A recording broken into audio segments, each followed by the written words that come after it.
Hey, what's going on, yo? Finally got this this thing aired up, and I'm about to do some aeration. This is what it looks like.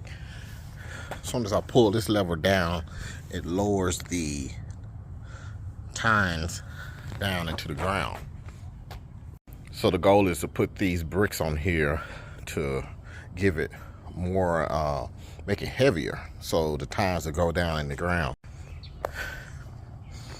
As you see, the previous video, I already did some dethatching out here, and I did that side over there. Now it's time to get to work. One of the things that I noticed this morning, that I had to put on a hoodie. It's kind of cool out here today. So try to get this work done, and then I'm going to go and fill up the truck full of a compost soil mix. And I want to see if I can get all this stuff out and done today, along with the seeds. Okay, here we go. I'll try it. I don't have the correct equipment to try to film a lot of this stuff in action, so a lot of the stuff is just done afterwards, but you get it. So I want to show you.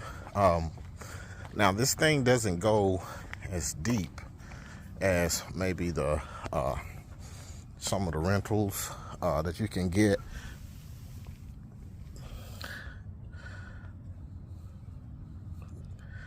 There's like a plug, and like I said, this is about 2 inches, 2.5 inches that it goes down.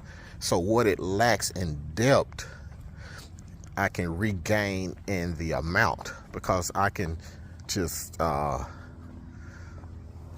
get on this riding more and just ride this thing and listen to the music all day if I wanted to, and I can get way more plugs than I would with the rental. So that's the trade-off. I'm not getting as deep as the rental, but I'm getting 10 times the amount of holes. So that's the trade-off I'm doing with that, and it's worth its weight in gold, actually. All right, here I am. This beats Home Depot all day. I can get this thing filled up for, you know, I don't know, 60, 70 bucks just full of dirt. That beats the hell out of going buying all the individual bags and paying, you know, $100, $150 for the same amount. So this is what it looks like. I'm over here about to get this thing dumped in. I think that's it right there. Soil compost mix is what I'm looking at.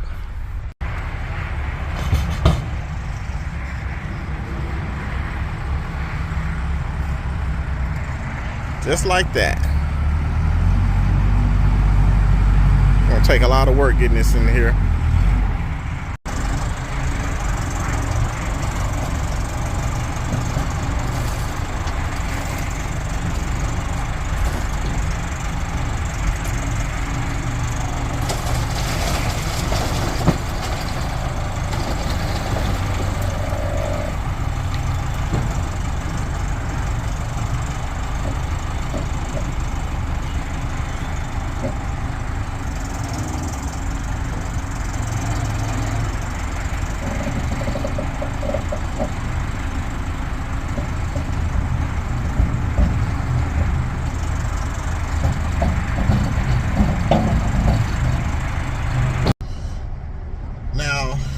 One of the things I will say, there's another place that I can go and get it, and I think it's about maybe the end price is around 50 bucks, and this one right here is 70 bucks. Ended up costing me 70 bucks for a full load, and that $20, you know, it does make a difference. But the thing about that is a lot further away from the house. This right here is just a few minutes, like minutes from the house. So that's the trade-off that I'm doing here. Yeah, y'all say a prayer for me. I got a long way to go, but it is what it is. So the method that I'm using here is I'm just dumping piles every couple feet or so, and then coming back with my rake here, and then just spread it. It's not terribly bad. All right, y'all, got my seeds out here, and I'm putting them out. And while I'm on the subject of seeds, I want to show you, there's something that you need to be aware of. When you look on the side of the bag, they give you this percentage of the germination, and this particular seed has 85% germination. Now, that's okay. That's just from the seeds, but there's other factors that involved with your seeding. So the seeds already has 85% germination. You losing 15%. You're gonna lose a certain percentages of some of the seeds being too far under the ground. Like if I had seed here, I'm eventually gonna cover that up with dirt to make it level. But any seed, that's just too much. That's half an inch of dirt. Any seed that's caught up under that, it's not going to germinate. So you're going to lose a certain percentage of seeds that just can't get enough sunshine. You're going to lose that percentage. And then you're going to lose a certain amount of seeds to, you're going to be feeding the pigeons and birds and things like that. You're going to lose a certain amount. So with that being said, depending on the grade that I have, that really dictates how much seeds I put in. So let me show you an area. Looking at this area here, and having seeds scattered out like so, that's pretty much what I'm trying to get over the entire.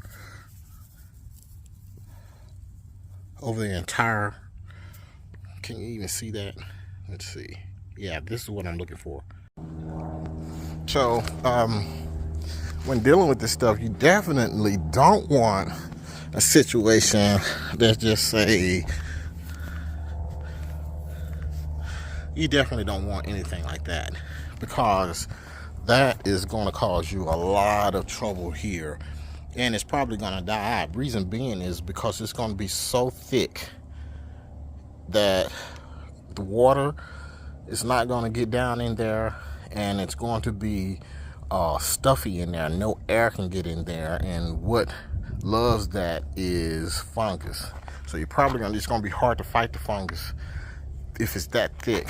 So you don't want that.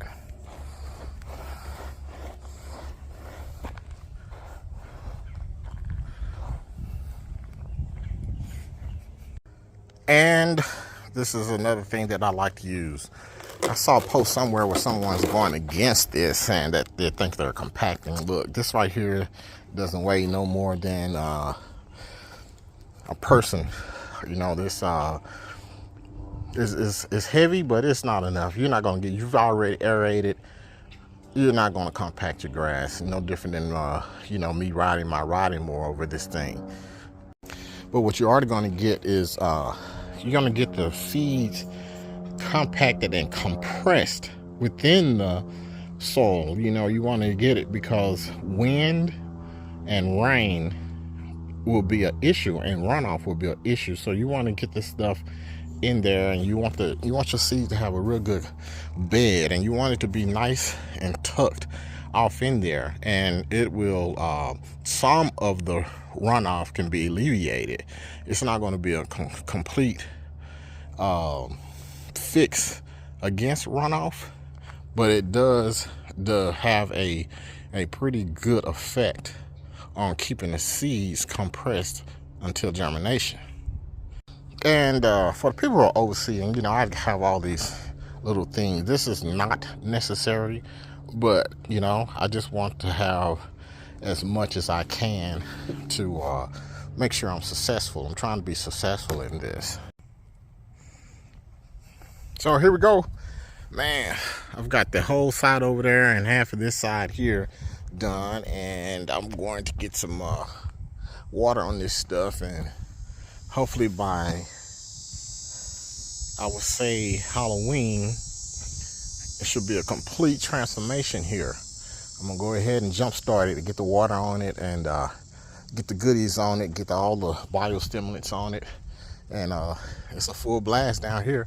Only thing that I have to worry about now is whether we're going to see some unfavorable extended weather, be it the the 100-degree variety.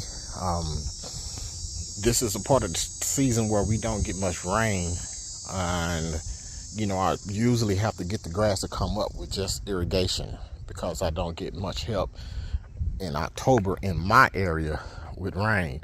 So some rain would be nice.